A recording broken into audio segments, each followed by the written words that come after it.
नमस्कार. The winning टॉक्सच्या पहिल्याच भागामध्ये मी म्हटलं होतं की काही तुम्हाला अशी माहिती मी देईन जी अर्थातच हिंदू सणवारावरती असेल, परंतु काही आयुर्वेदिक किंवा काही काय खाऊ नये आणि काय खावं याच्याविषयी देखील इन्फॉर्मेशन मी तुम्हाला द्यायचा प्रयत्न करेन असं म्हटलं होतं. आज तो योग आलाय. अर्थातच मी ना जेव्हा जेव्हा देवळामध्ये जातो तेव्हा देवाचं दर्शन घेतोच. प्रसाद काय आहे हे पण माझं लक्ष असतं थोडंसं, कारण प्रत्येक देवाचा प्रसाद वेगळा असतो आणि अर्थात ऋतुमानानुसार प्रसाद जो दिला जातो तो देखील वेगळा असतो. जसे गणपतीमध्ये मोदक असतात, पेढे असतात आणि कृष्ण जन्म, रामजन्म, हनुमान जयंती या दिवसांमध्ये खास सुंठवडा असतो आणि जो मला अतिशय आवडतो.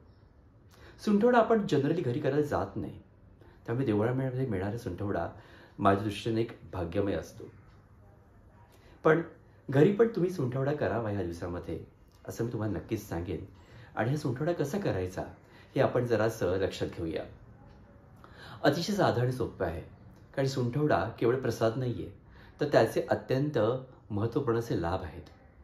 आणि आपल्या सणवारांचं विशेष हेच आहे, जे खाद्य प्रसाद आपल्याला त्या वेळेला मिळतात ते सगळे आपल्या आरोग्याच्या ऋतुमानाच्या चरीनुसार असतात आणि म्हणूनच त्याचा लाभ घ्यावा. सुंठवडा कसा करायचा? सोपं आहे. अर्थात 2 वाटी खोबरं घ्यायचं, किसलेलं, बारीक किसलेलं, आणि नंतर त्या खोबऱ्याच्या प्रमाणामध्ये म्हणून 50 ग्रॅम सुंठ पावडर, 100 ग्रॅम धणे, 100 ग्रॅम ओवा आणि 15 ग्रॅम वेलची हे सारे पदार्थ घेऊन एकत्र कुटावेत किंवा मिक्सरमधनं बारीक करून घ्यावेत. आणि अर्थातच थोडेफार भाजावेत मंद आचेवरती.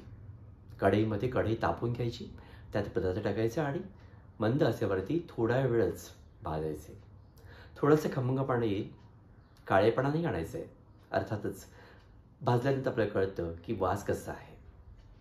आणि त्यानंतर हे मिश्रण थंड करायचं, त्यात थोडंसं गाईचं तूप घालायचं आणि 200 ग्रॅम खडीसाखरेची पावडर करून ती घालायची. झाला सुंठवडा तयार. मग तुम्ही तो अर्थात काचेच्या वाटीमध्ये स्टोअर करू शकता, फ्रीजमध्ये ठेवू शकता आणि वेळोवेळी वापरू शकता किंवा वेळेवर तयार करून रोज खाऊ शकता.